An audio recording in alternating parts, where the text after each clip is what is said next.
What's going on, everyone? Welcome into another episode of Expected Bets for your go-to podcast for all things hockey betting. I am Gator Betting, joined by one of my co-hosts today, Franco. How are we doing? Great, man. I feel like NHL is back, and I feel like a little locked in right now. We'll see. We'll see if that changes. We're only 2 games back Think you in, got or something two. right now? Yeah, I've been feeling good. Feeling good with my plays the last couple of days with it. So, um, February was up and down overall, I'd say, but yeah, the last couple of days since the return has been good. So hopefully we keep that pace, keep the goals rolling in. I feel like we've had a lot of overs, which is always good for everybody involved. I feel like. Yeah, I noticed you started to switch away towards, you made that switch even before the Four Nations, but kind of going back towards the bread and butter of NHL gambling of sides and totals. And it seems like that's kind of paid out rather than trying to dig deep into the shots on goal points market. It's you've had success with just kind of money lines and totals. Yeah, for me, it's like I feel like you cap a game anyway if you're taking player props, so you're already done the work, and then Yeah. you're giving yourself more work trying to find the player props. So I'm still like trying to dabble a little bit in player props and just be more selective than I used to be. Whereas I could look at any game and hit 5 player props easily without even batting an eye. So I'm trying to get away from that. Let's Yeah. put it that way. Yeah, the 45 play cards. So that's glad that that's over, and I'm sure it's easier now to kind of manage and cap. But yeah, looking ahead to tonight here. So we have two games, one at 7:30 and one at 10:30. Nice easy slate to kind of get us back into our first full week of the NHL after the Four Nations. So start us off with San Jose and Winnipeg.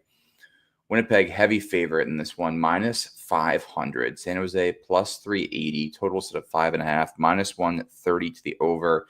Plus 110 to the under. I know you don't have anything in this game, right? I'm on the fence. So Okay, let's I figure this out saw then. I saw on MGM you can take the Sharks plus 2.5 at minus 125. I think that's pretty ridiculous. Any night a big favorite like this can lose in the NHL. Obviously, I don't think really any team is deserving of a minus 500. I get it. It's Vitek Vanacek. It's the Sharks on the back to back. Winnipeg's one of the better teams in the league. So everything points in the Winnipeg direction. But you're talking about minus 500 it's absurd. At least historically speaking, it seems like when teams are in these spots, this is where you find like a choke spot, whether it's, the Sharks winning the first period or, the game going to overtime or whatever, something stupid like that happening. So, it gives me pause in general in like any kind of Winnipeg direction. I know some people like to do like a dog and draw split on games like this. So you can get the draw at plus 500, which is ridiculous. San Jose's plus 380. You can get plus 1.5 at plus 150. That would cash if the game went to overtime as well. So there's a lot of ways to attack this game, but none of them for me at least are going to be Winnipeg based. Let's put it that way. Yeah, the total's interesting here at 5.5. Looking at San Jose's last few games, scored 2 last night, but allowed 3. Dallas lost 8-3. Yeah, like you said, Vanacek starting in his last game was part of that 8-3 effort, allowing 8 goals against on 34 shots attempts. Yeah, I don't know. The 2.5 is interesting though at minus 125. I feel like that's a terrible bet. Winnipeg's kind of been winning these close games against St. Louis and the Islanders, both 4-3 efforts. So I don't mind it, but I have to say I'm probably leaning more towards player props in this game, just given the fact that San Jose continues to allow a ton of shots on goal. 36 against Calgary in their first game back. So the Sharks, while any concern of them improving defensively has been swatted, so I'm going to go back to Pionk tonight. 2+ shots on goal at minus 145 on DraftKings. The Sharks allow the third most shots on goal to defensemen year to date. And in their last 10, I'm pulling it up now, they rank fifth. So love him tonight. He's hit in each of his last 4 games. His attempts have been pretty solid. Head to head, he's got a great split, hitting in each of his last 4 as well. And then home and away splits line up as well. So I really like Pionk at 2 shots on goal tonight. Yeah, it's a good look. The only, I wish Morrissey was out. That would make me feel a lot better about it because he was manning that top power play. But I still think it's probably a good look given what San Jose is. I think there's going to be plenty of shots for Winnipeg, regardless of what the outcome of this game is. And maybe if the Sharks are leading, that's even better for you when it comes down to it. So more shots for Winnipeg if that's the case. Yeah, it's also interesting too.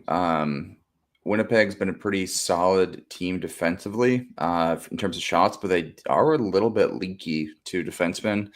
I know I saw some people on Wallman tonight at that 3+ shots on goal mark. You're getting that plus 125. I don't hate that look either if you really are dying to take Sharks props, but probably besides that Pionk play, I don't really have anything else. Ehlers is another decent look that I like at 3+ as well, but especially in a 2-game slate, it feels like there's no real need to force plays tonight. We have a 12 games tomorrow. So going to keep it light tonight and probably just roll with Pionk 2+.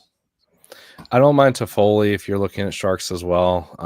I get it. Like the Sharks are 13th on, shots on goal against forwards, but he's been pretty hot since they've returned. And even before that, talking about like pretty good volume and stuff like that. So again, if you're looking for more volume tonight, I mean, this is a guy that had, his last 5 games has 7, 10, 9, 3, and 8 shot attempts. So he's firing the puck a ton.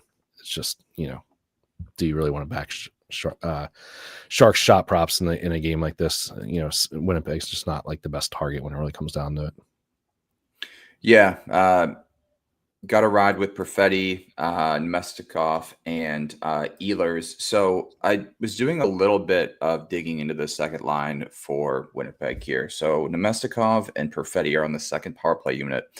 Both have been pretty good lately. But I think, I want to say, if I remember this correctly, in their last 5 games, so they're both on, I think, a 3 or 4 game point streak. 3 of those games, those 5 games. So in 3 of those games, their points came from that power play unit. Ehlers is on the first power play unit. So I guess if you were going to stack 2 guys on that line, it would be Nemestikov and Perfetti rather than including Ehlers in that. So that's kind of my only advice on that second line. Fair enough. I've seen a lot of people on Perfetti today, so I get the it makes sense. The value's there for sure. I mean, we're talking about if things go the way this game should go, logically speaking, you're talking about minus 500 favorite. Winnipeg should be scoring 4 or 5 goals tonight, at least. So you would expect these guys who've been red hot to continue it. But again, I'm kind of lukewarm on this game in general. So if Winnipeg does score 4, do you think this total goes over? Can San Jose get 2?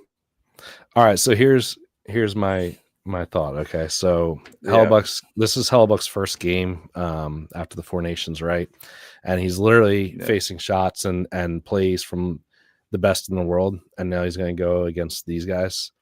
And like, do you feel like it's a situation where it's like so ridiculously different that he can't even adjust to it because it's like going from like lightning speed to like, half speed? It's almost like a baseball hitter, right? That's fastball, and then you throw them a changeup, and they can't even catch up to it. It's just like swing and a miss, right? I was gonna say it's like facing Randy Johnson in one game, and then Tim Wakefield in the next game of a knuckleballer, and you're like, "What the fuck is this?" Exactly. So, he's going to be facing shots where he like can't even see them coming because it's like, I don't know. That was my funny thought. So like he gives up 4 goals tonight because of that. Something stupid. I don't know. This could be the biggest goalie mismatch of the year. So Vanacek ranks 86th out of 93 in goals saved above expected with minus 9.1. And Hellebuck is second in the league in goals saved above expected at plus 27.8. So I think awesome. even just looking at this goaltending matchup, yeah, I don't know. I mean, what's Winnipeg's team total tonight? 4.5.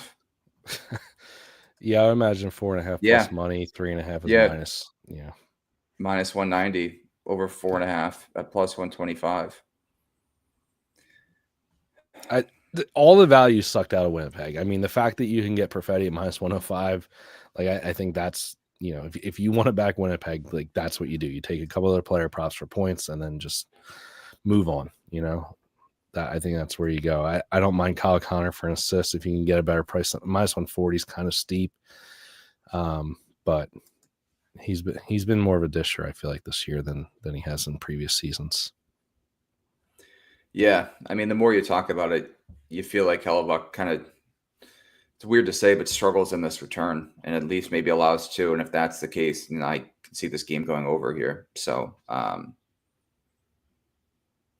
yeah, I like it. Adam Adam says made a first good point. period. Yeah, I do like so if you're gonna target the That's the Sharks ice in guys. general, I feel like if you're gonna target dogs in these types of spots where it's like a massive number, like I think you should like split your bet up between like a first period and full game.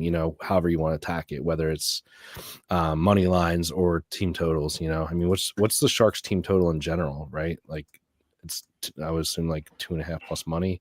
Yeah, I mean 2.5 plus 2.5 170. plus 170. Maybe you go to MGM, you get the 2, and I bet you that's bettable. And that gives you the push protection.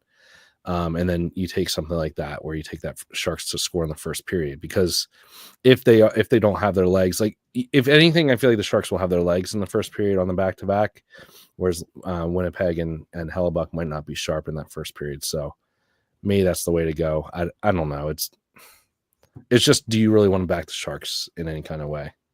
I think that's the main question you have to ask yourself at the end of the day. Yeah, Sharks. Yeah. But you 2 also make a goals good on point, though, MGM is of plus no team 100. should be. Yeah. So there you go. But you also made a pretty good point too earlier, though, that no team really should be minus 500 in the NHL. Yeah. So I don't know. I feel like we discussed this game more than we needed to. I only have one play. You have no plays. And yet we talked about this for a solid 13 Yeah. minutes. So Great. moving on here. Let's go. Vegas at LA. LA minus 102. Vegas minus 118. This line has shifted. It was a pick 'em earlier today. Now we have Vegas becoming the road favorite. Total set at 5.5, split both ways. Franco, you are on the Kings money line. I am on the Kings money line. So I'll let you kick us off and explain your reasoning. If there's anything else that I like that you didn't mention, I will chime in. All right, sounds good. I mean, so in part of what I've been doing with just taking sides and totals is I'm trying to look ahead before I look at the lines and just put numbers on everything. And to me, I have the Kings, given the fact that they're very good at home overall this season, obviously 18-5 if you count overtime losses. And we know all season long Vegas has been, not that good on the road. I think they started like 0-6 or something ridiculous. They did tear off a couple wins in a row after that, but then it's been kind of up and down since then. I believe they've lost 2 or 3 straight on the road since then. So I mean, in my mind, like I feel like just given that narrative of these home road splits, the Kings should be closer to like a minus 130, minus 140. And when I saw minus 110 this morning, I jumped on it immediately. So I get it. Money's moving against me. I don't really care. When it comes down to it, I'm going to back a team that is this dominant on home ice with their better goalie as well. Kemper, I believe, is 9-1 at home this year with a much better goals against average, right around 2, whereas I think he's almost at 3 on the road. So it's the numbers all point to the Kings here. So I don't really understand the move against them. So if you haven't bet it yet, grab that minus 105. I don't care that it's going against me. Yep. No, I agree. I like the Kings a lot tonight, especially I believe BetMGM even has them at even money. So be sure to shop around for that. And like you said, I mean, looking at this home and away road splits, love the Kings in that aspect too. Samsonov's going to get the nod for Vegas tonight too. Kemper's not playing, so it is going to, or Kemper is playing, excuse me. So it's going to be Kemper versus Samsonov. Samsonov has obviously been the worst goalie of the two compared to Aiden Hill as of late, so I like that matchup as well. Interesting play here. Just kind of scrolling through Twitter here and just finding some other plays that people have posted to talk about. Neil Parker, great follow on Twitter. He took Mark Stone under half a point tonight at plus 145. Another interesting play as well. He got moved down to that third line role against the Vancouver Canucks and has really just struggled with that Eichel. So shout out Neil. Like following his plays as well. But yeah, Mark Stone under half a point is another one of my probably favorite looks from someone else tonight. So I don't mind that at all. I mean, he looked terrible in the tournament. I thought he looked slow. It's almost like he had. It's like people saying that this is his time of year that he's always injured. So like he's actually injured right now. He just he's doesn't not know used. Yeah, exactly. But yeah, and you take him off of Eichel's line. I mean, that's a big, that's a big shift going from playing with a guy like Eichel. You can like stumble into assists, so that's pretty significant, I think. And don't forget, I mean, this team's missing Theodore too, which is a big loss for them. Yeah, I mean, you're going basically to against LA, who's been a solid defensive team. So I like that play a lot of Mark Stone not getting on the board tonight. I saw people on Fiala shots. The only hesitation I have, I'm not taking any sort of shot props or any props in general on this game. Both these teams have been pretty good defensively.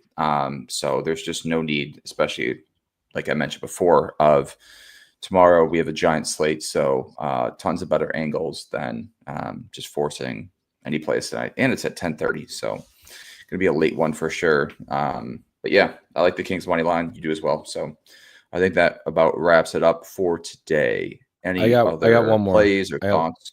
All right, I got one more thing. So Lafreniere against them has a decent history. That line's been better overall, I would say. Yep. As far as who you want to take, I guess. And if you look a little closer, hold on, let me pull this bad boy up here. He is 2 for 2 at home against VGK. So in both home games, he has scored a goal against them. His goal is at plus 300.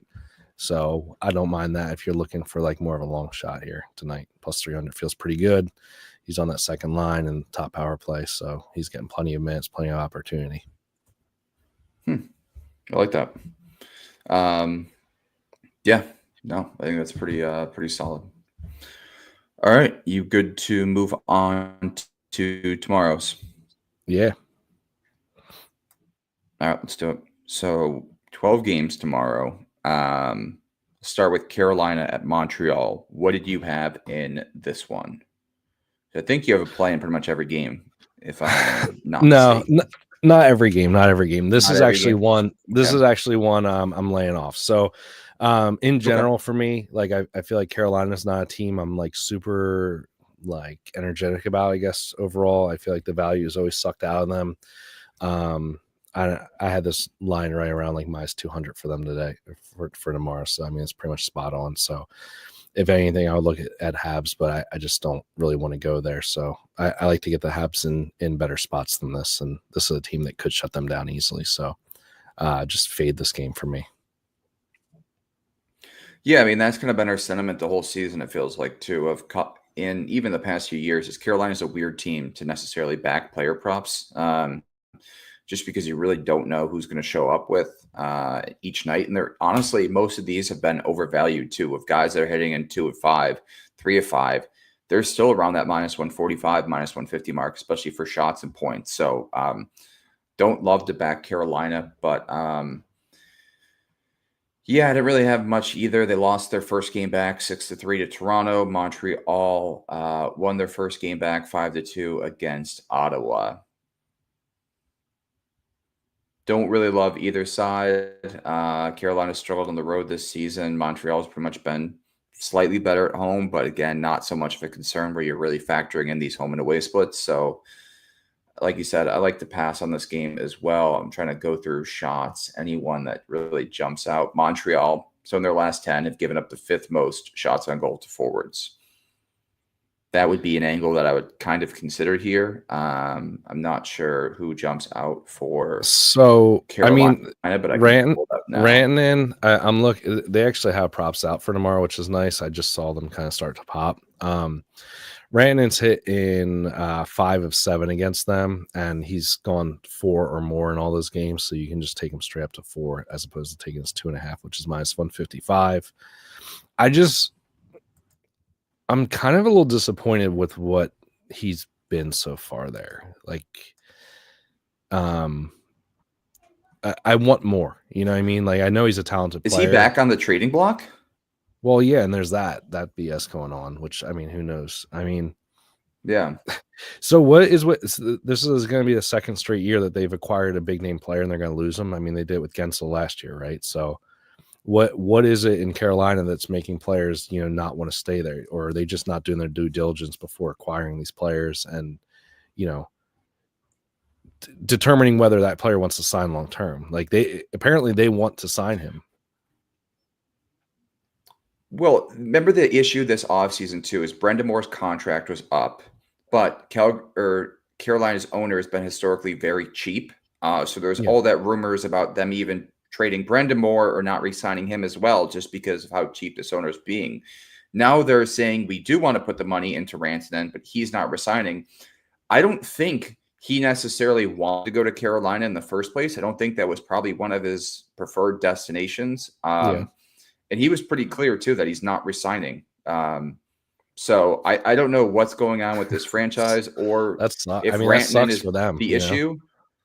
Yeah, but again, but this team has their own demons, right? They're pretty much a Eastern Conference contender every year, whether they're making it to the conference finals or one round before, and they can't get over the hump. So is it just kind of an issue of not necessarily these one-off pieces that they're bringing in, or is it more of this core that's the bigger issue, which it feels like it is? Because I don't know. It's not like a new issue that this team has had.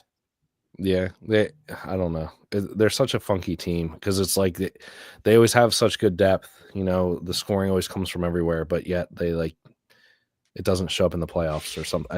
It's bizarre. I don't know. They can never get over that hump. It feels like a team that should always be there, but I don't know. And then this Rantanen thing is just funky now too. So I don't know. Again, I think we've spent enough time on this team in general when we talk about just not liking backing them and betting them. So yeah, I don't know.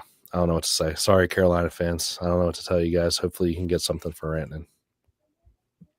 I do like that Rantanen to 3+ tomorrow, though. Depending on the price. Did you have it up for the price? 3+ is minus 155. But like I said, in games against them, he's gotten 4 or more in 5 out of 7. So just take him to 4, and you're probably going to get a nice plus number there. I like that a lot. All right, next game up, we have Toronto at Boston. Boston is plus 110. Toronto is minus 130. Are those the current odds still? No, Boston is now plus 120. Toronto is shifted to minus 142, so we see a lot of money coming in on Toronto. Any thoughts on this one? So I got Toronto at minus 125 earlier today on DraftKings. I saw that number and was kind of shocked, to be honest with you. And obviously since then it's moved. I had this closer like minus 170, minus 180, to be honest with you. I get Boston's at home, but Toronto looked good in their first game back. Boston blew a game against Anaheim. They were losing against Anaheim and came back and then ended up losing in overtime. Yeah, they lost in OT. Yeah. So again, that doesn't make me excited to back Boston or think that they're kind of turning it around. And then on top of that, you had the McAvoy thing, which seems like a shit show with the U.S. medical team. And then on top of that, news broke today. Two things broke today. So Hampus Lindholm is out for the season, which is a huge loss because I thought I had read somewhere that it was looking like he was trending to coming back, but I mean, I would argue he's their best defensive defenseman. And it's just a big loss. I mean, they have all these young guys playing on the blue line right now, and they're not going to get any help anytime soon. And then on top of that, there's rumors of Marchand being traded as well. So, that's just negative towards a team that is already struggling this season. Now you have this news breaking with Toronto coming into town, which has been, a team that's been, up and down overall, but they're a pretty damn good team overall when it comes down to it. Yeah, looking at Boston's defensive core right now, so it's Zadorov and Carlo, Lohrei and Peaky, and then Callahan and Witherspoon. Not great. Not great at all. And so I like Toronto a lot. You grabbed them at what? -1? -125. I don't mind it at -140, but you can take Reg, I guess, if you wanted to. I was even thinking Toronto and Reg right now at +115. Yeah, I don't mind shifting to that, obviously, if you're not able to get. But -125 is too good a price. But yeah. Shop around. I don't know if that line's anywhere. Any props for you? Yeah. I don't know. In terms of props, Boston allows the 8th most shots on goal to forwards in the last 10. That's all I had. So maybe some Toronto props. Yeah. I saw a couple of people talking about Swayman saves. Maybe you go that route as well with them letting. I mean, that blue line's just it's just silly at this point. So maybe do goalie saves for whoever starts for Boston. Yeah, I mean, Swayman didn't look great, though, in his return. He let 3 in on 29 shot attempts, below 900 percentage. So I wouldn't necessarily say that he looked fantastic. Boston allowed, it's bad. It's bad. This blue line might be one of the worst in the league right now. Honestly.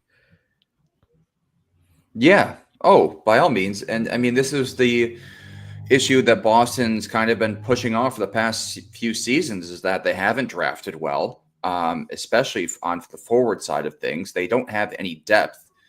And now it's like the reckoning moment here where they're like, oh shit, we are going to be in what seems like a bad spot for the next 5 to at least 5 years. But you have a goalie that you're paying $8+ million for. So it's a weird situation that this Boston team is in, and I don't think it's going to be a positive ending to end this year. I think it's going to get worse, and I can see it. There definitely being firings this offseason. I know they already moved on from Cassidy, but I think Sacco's probably out. But I mean, I don't get how you can keep blaming the coaches when who put the team together, So no, I think it's Sweeney's just the never GM. Sacked. I think you think they'll actually finally do it? No, I mean, he's avoided every. I think they're not going to have a choice. Yeah, he's gone through 2 coaches already during his tenure, and that was kind of his 2, first 2 strikes, and then now ownership's going to be like, what the hell are we doing here? We don't have prospects. We don't really have anything lined up besides a goaltender. So feels like he's got to go, but I don't know. He's been just avoiding this firings for a while. Been dodging for a while. Yeah. It's been Matthews.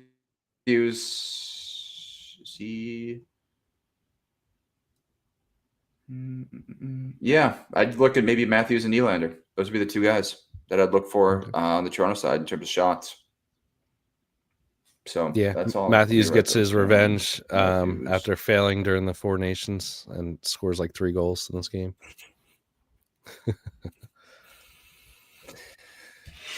Yeah, who knows? Who knows with him? All right, next game, Anaheim at Buffalo. Are the Sabres back? Shit kicking. Is this not the perfect time for them? This is a trap game of all trap games. This is a trap game of all trap games, but this is Sabres have played themselves out of playoff contention, and now they're going to be a great team. They're going to make a push towards the end of the year, and then we're going to be like, oh, look at this amount of hope that we have for this team going into next season, and then they're going to do the exact same fucking thing that they've done for the past 3 seasons. It's a constant cycle of just disappointment where we get our hopes up, they lower them back down, and then we just get them right back up towards the end of the season. Same. The Sabres have one play and they run it to perfection, and it sucks. It's a stupid. You win play. just enough not to be a top 5. Yep, exactly. So this line is also shifted. Sabres were minus 192 earlier today. Now they're down to minus 205.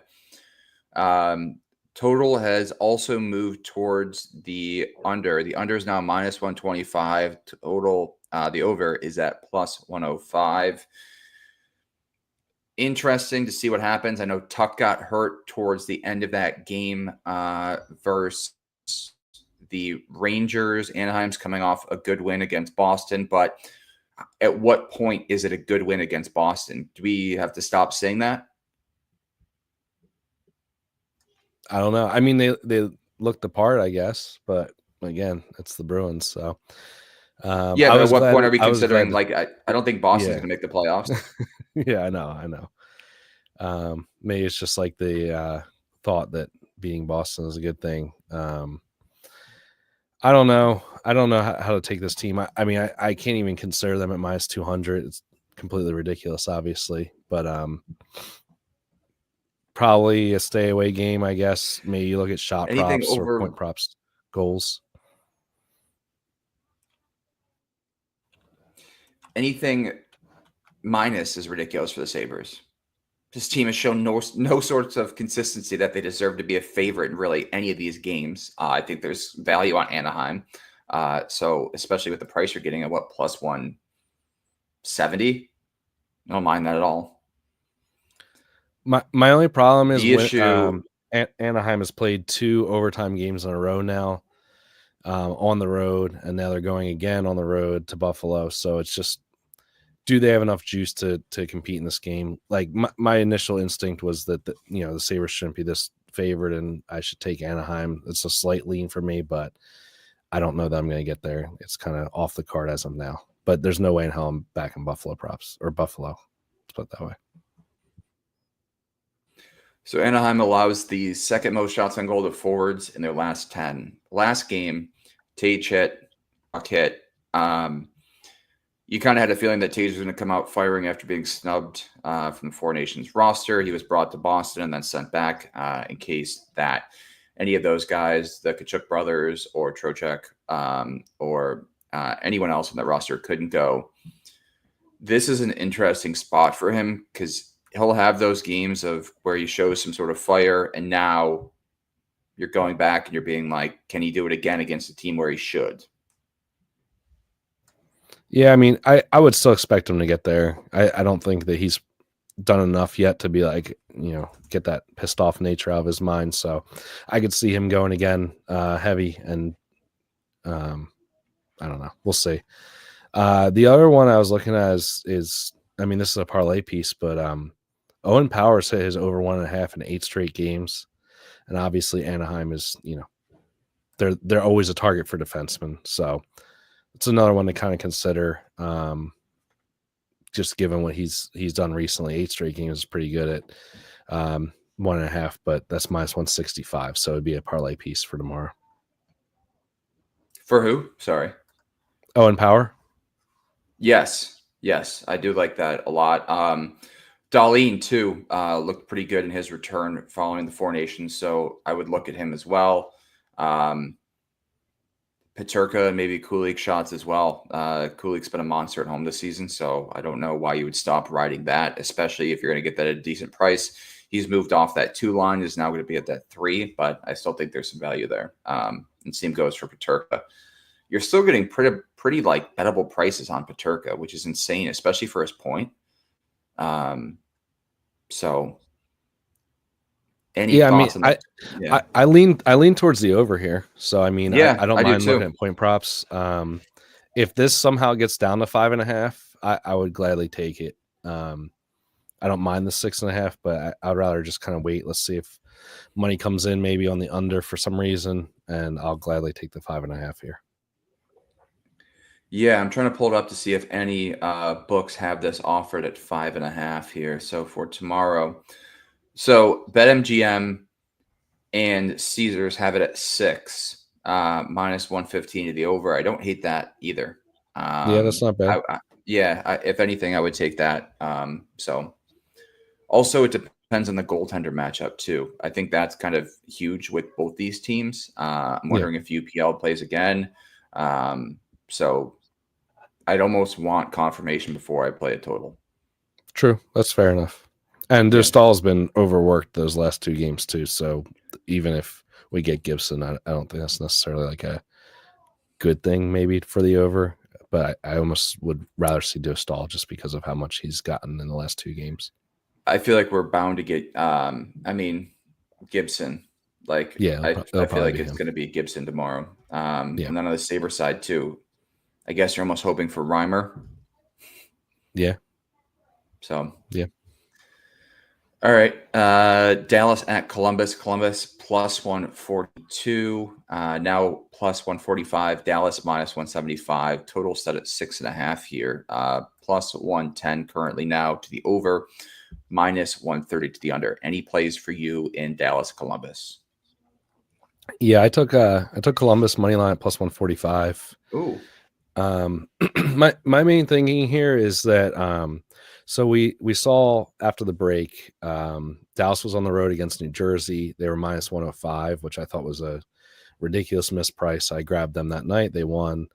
And then last night they were only minus 130 against the Islanders, which, I mean, to be honest with you, I don't see much difference when it really comes down to. I get the Devils are a better team overall than the Blue Jackets, I guess. And that's if Markstrom's in net, but he's not right now. So, I mean, when we're talking about the Devils, the Islanders, and the Blue Jackets, like, tell me how big of a gap we have here. These teams are all Yeah. right in that middle of just. And I get it, the Devils have more points than these teams, but I just don't rate the Devils that high right now. I don't think they're that good. Their scoring has been like pitiful. So I just don't understand how we're seeing the line for, like, I understand the Stars won both of those games, but Yeah. how are we going from minus 105 to minus 130 now to minus 175? They're all on the road, and these teams are split them. You know what I mean, between these three. So I would argue that Columbus, I have more faith in to score goals and be productive offensively than the Islanders or the Devils. So to me, I'm just taking it at value. You know, this should be closer to the Stars minus 130, minus 140, whatever, and it's minus 175. So give me CBJ plus 145. I think it's a good value. If you don't have the balls to take that, or you're a little worried, I mean, I don't mind taking CBJ team total over 2.5 minus 140 if you want to lay a little juice there or something. So shop that though. You might be able to get better elsewhere. But this team at home has been fantastic all year. They've been scoring. Werenski came out of the Four Nations and put up 3 points in that game and looked like a demon. So Boone Jenner's back. Marchenko's back as well. I mean, I don't understand why this isn't being factored into everything. Like, if any team is on the up, it's this team as opposed to the Islanders and the Devils. Yeah. You took them what, plus or 5-1, excuse me, to make the playoffs? Yeah, plus 630. Nice. So I'm feeling real good about that. Again, the teams that are ahead of them right now, like, tell me that they're that much better than this team, and I will argue with you all day. Speaking of Zach Werenski, I love him tomorrow for his shots on goal. Dallas has given up the most shots on goal to defensemen in the last 10 games. Can't wait to back him tomorrow. On the opposite side of things, Columbus ranks 4th for shots on goal to forwards. So kind of going along that line, there's a few. I'd look at maybe Johnston or Robertson tomorrow as two of the guys on the Dallas side that I would look to target. That's all I had in terms of player props. I didn't know if you had anything else to add in this game. No, but it's funny. I mean, Werenski point is minus 165 even in this matchup, and his shots at 2.5 is minus 145. It looks like. So you have to lay a little bit of juice, but I mean, the guy's just next level right now. So find something to parlay with him or whatever. Or maybe just take his assists. I don't know if that's bettable. Minus 118 for his assist. That was pretty damn good. So maybe that's where you go. Battle of Pennsylvania. Pittsburgh at Philly. Philly minus 135. Pittsburgh plus 114. Pittsburgh's now plus 120. Philly minus 142 now. Total sitting at 5.5. Was minus 30 to the over. Now down to minus 125. So action coming in on the under. Franco, what do you have in this game? I grabbed the over here. I like the over 5.5. I grabbed it earlier today at minus 130, and then when I actually went to post, I saw it was down at minus 125. So I said, "Thank you very much. I'll post that," and there we go. So, I mean, Pittsburgh has been just a train wreck defensively in net, Yes. however you want to put it. As a team. Yeah, it's been all season, really.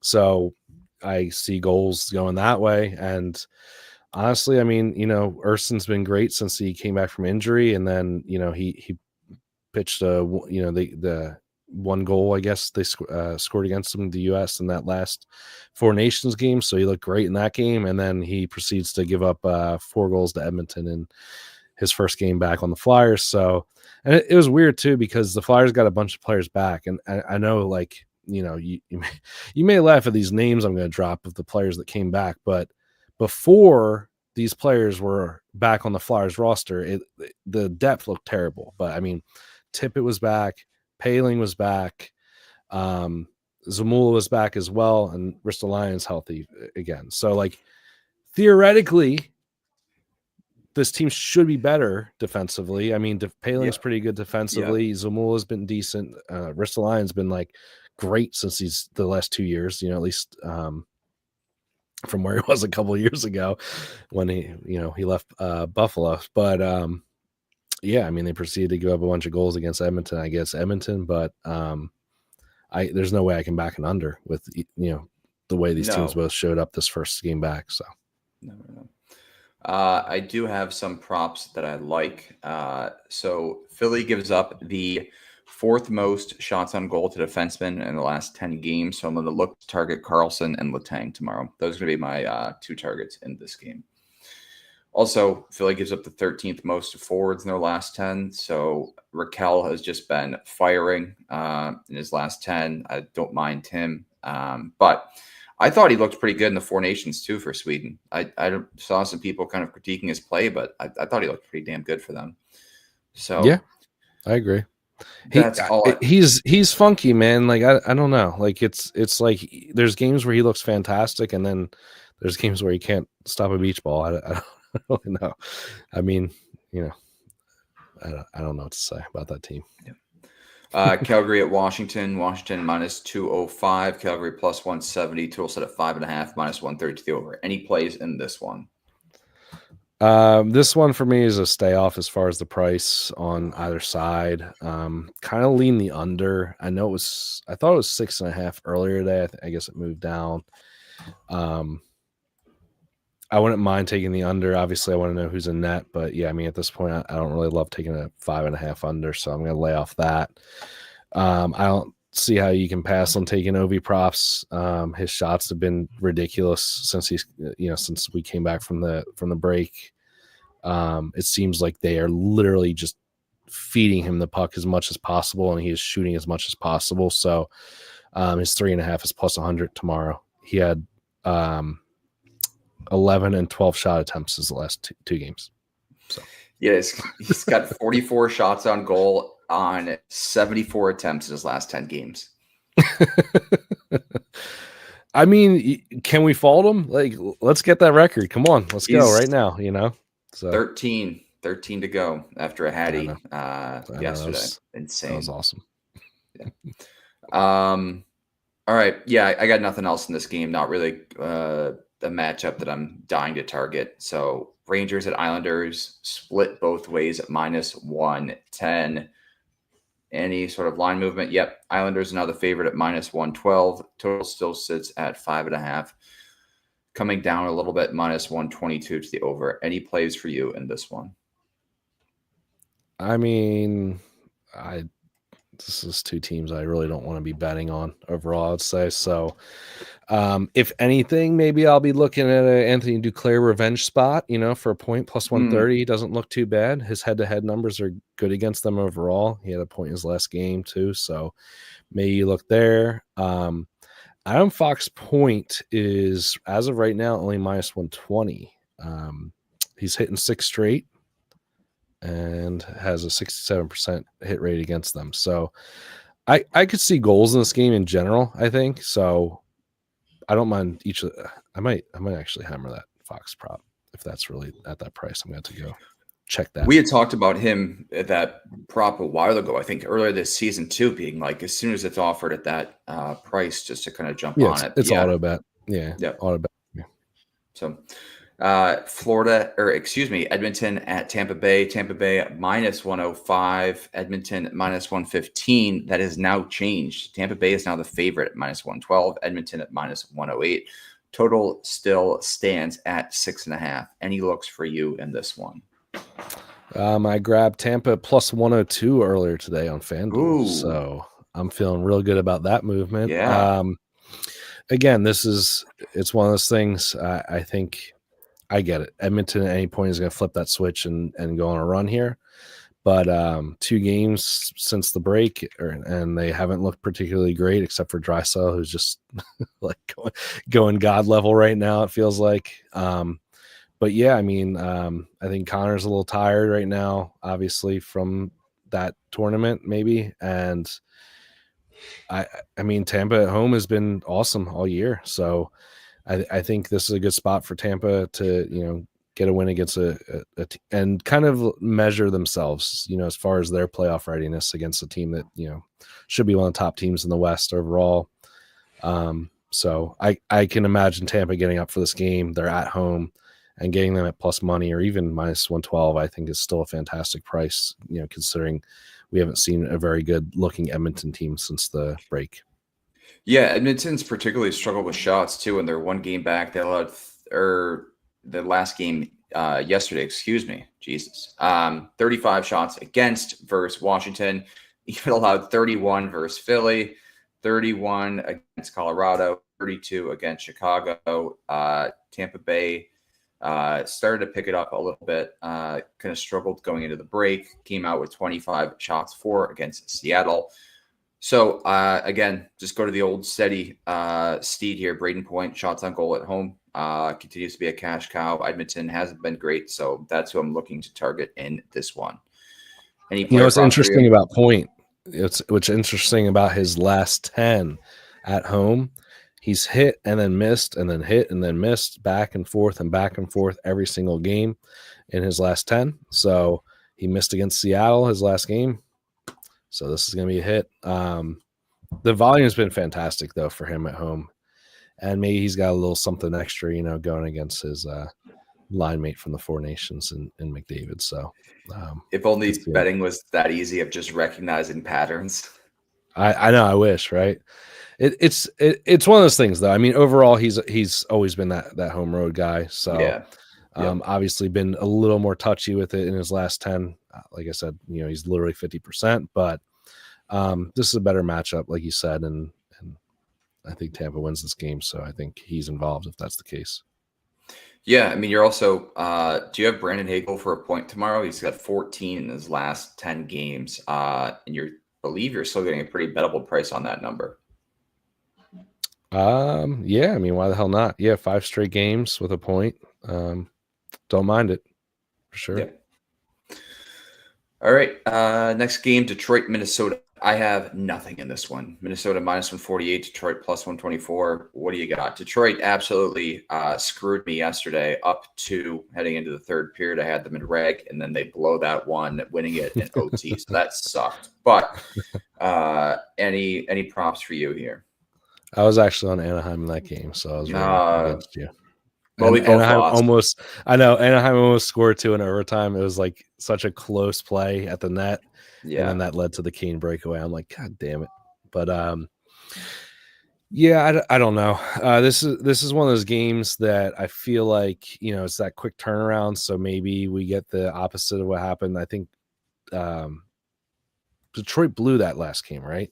I know. Who ended up winning that one? I can't remember now. I'm thinking Detroit about in OT. Detroit won in OT, but they blew the Yeah. lead, right? They had a lead. Yeah, they late. were up Okay. 4-2 going into the third. Okay, so that was 2 straight where they've done that. Yeah, I don't know. I can't feel good about backing them, but again, they just maybe you take the Wild at -148. I don't love that price. I think historically this has been an over series, so over 5.5 at -120 doesn't look too bad either. So maybe look at some point props. All right, yeah, that's what I thought. Tulip Tooley said the Wild won that game in OT. It was the game before the Anaheim game. It was on Friday or whatever, Saturday. So yeah. So maybe Detroit gets the revenge here at +120. Oh, this is easy. Yeah, Detroit. Yeah, it's that rapid these teams revenge. just played 2 days ago. Yeah, Detroit. All right. I think point props. Terry pointed out in my chat with him. He said that Minnesota's power or penalty kill is horrendous. So look at Detroit power play point props as well. So awesome. Yeah. Yeah. Yep. Okay. There you go. I like the. Yeah, these teams just played 2 days ago. So yeah, give me Detroit money line, especially at plus money. Florida, Nashville +114, Florida -135. Any looks for you in this one? This is another one I got early. I got them at -135. DK showing them at -148 now. I like Florida here. I just again, this is a team in my mind that like continues to get respect, at least from the books. You know, I don't see any world where Florida should be -135. I get they're on the road. You know, they just lost, Kachuk for long term, they're calling it, but I still think there's so much depth on this Florida team that even losing a guy like Kachuk, their line's still solid. They can still be productive, and there's no way in hell I'm taking Nashville even at +114. So I think there's some value here at being able to take Florida straight on the money line. Yeah, I mean Nashville 10th most shots on goal allowed to forwards, 6th most allowed to defensemen in their last 10. Sam Bennett, I don't know why you would stop kind of going back to him. He's got 44 shots on goal in his last 10 games. For Higgy as well, has 33 in his last 10. On the defense side of things, maybe look at Forsling again. So those would be kind of the 3 guys that I would probably target tomorrow for shots on goal in this one, all depending on the price. I know Forsling was down to like -200 at one point when he rattled off like 10 straight. So I'm curious to see where they price him tomorrow, but that's all I got, unless you have anything else in this one. I'm just looking at props.cash. An interesting one that's been kind of hot for Florida is Mackie Samoskevich. His line's at 1.5 -175. So you got, some juice play, but he's hit that line 6 straight for them. So, just getting the 1.5 looks pretty good as far as, a piece to use. Parlay that with their money line. Yeah. Not bad. May take it with Owen Power in that Buffalo game as well. He was 1.5 -160 or -170. So might be one of those days where you grab a couple 1.5 lines and make a little fun parlay. Yeah, I like that. Let me write that down. Skevich. All right. 2 games to go here. Pulling them up now. Seattle, St. Louis. St. Louis -142. Seattle +120. This line has not moved. The total did move over. It's now split both ways at -110. What did you have in this game? I have a very slight lean to the over here. I had it closer to like a -130 or over 6. And we're getting a pretty nice number at -115 on the over 5.5. So might take that. We'll see how I'm feeling. That was one of the ones that was on the cusp, kind of like that Anaheim and that Anaheim money line as well. So maybe I'll go like a half unit on or something. We'll see how I'm feeling tomorrow. But I could see goals here going both ways. This should be Binnington starting, I would assume, over Hofer.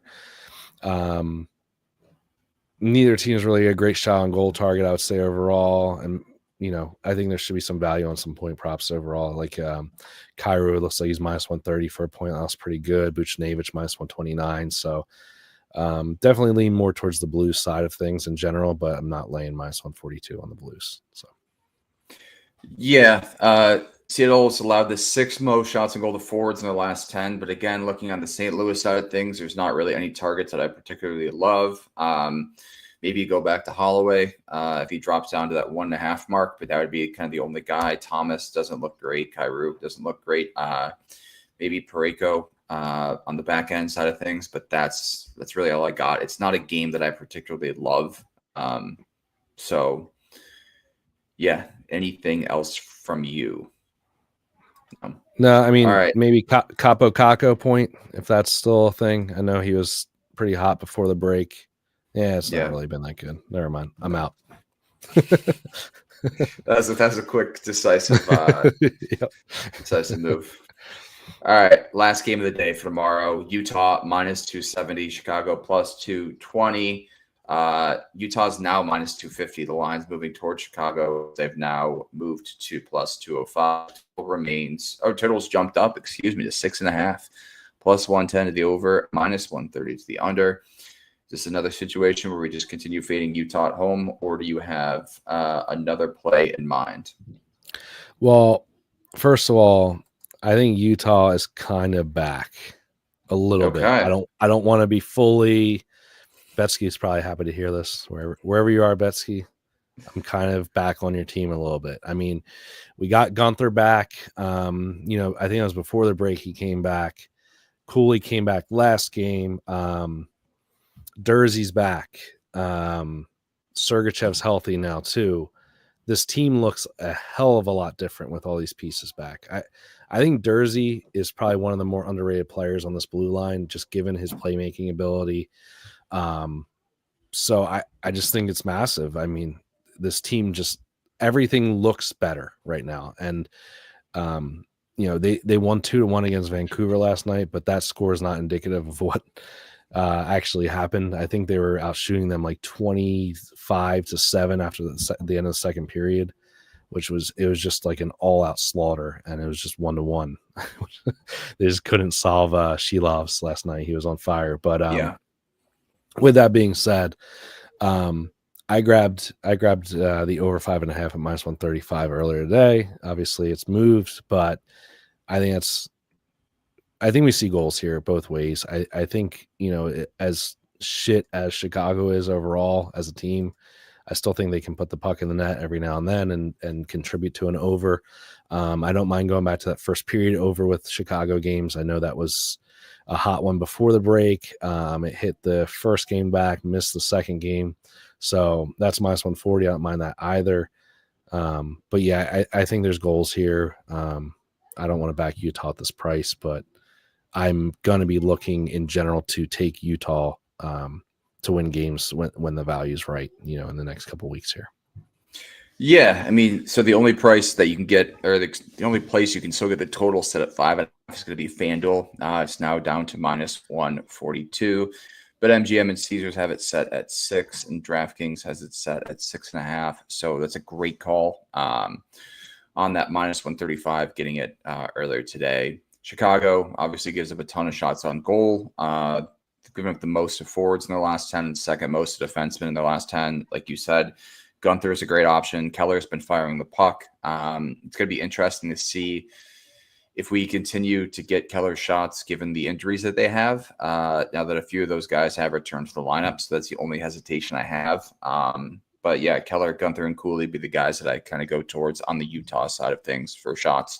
And even if they do return to the lineup, Chicago has been so bad in terms of shots on goal against that they probably could all hit tomorrow. So that's all I had in terms of plays in that one. Anything else? Yeah, I mean, I think in general you could look at point props either way. If you maybe you do like a cool. Let me look at the lines: Cooley and Keller point parlay or something like that. I don't mind looking at Gunther goal. He scored the game winner last night, I believe. Cooley had a goal last night as well. So, I mean, those two guys I feel like are just really good young players right now in this league. And if you can get any kind of value on them, I mean, you're probably looking at goal props in this game, just given the matchup. So I don't mind sprinkling either for a goal and maybe split them. Yeah, even Schmaltz as well, tied to Keller on the first line and on the first power play unit. So explore your options tomorrow. I wouldn't be shocked, like you said, if all these books move this total to 6.5 tomorrow, especially depending on the goaltending matchup that we see. So Gunther also has 3 goals in 2 games for Chicago. So love it. I think I'm going to be out of Do you here. have his price for a point?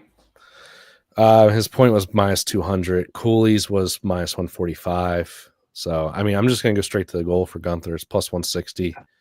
Maybe I'll make a little leg with them, with him and a couple other guys tomorrow. We'll see. We'll see how I'm feeling. Little clean hits late tomorrow. So Yeah. could be.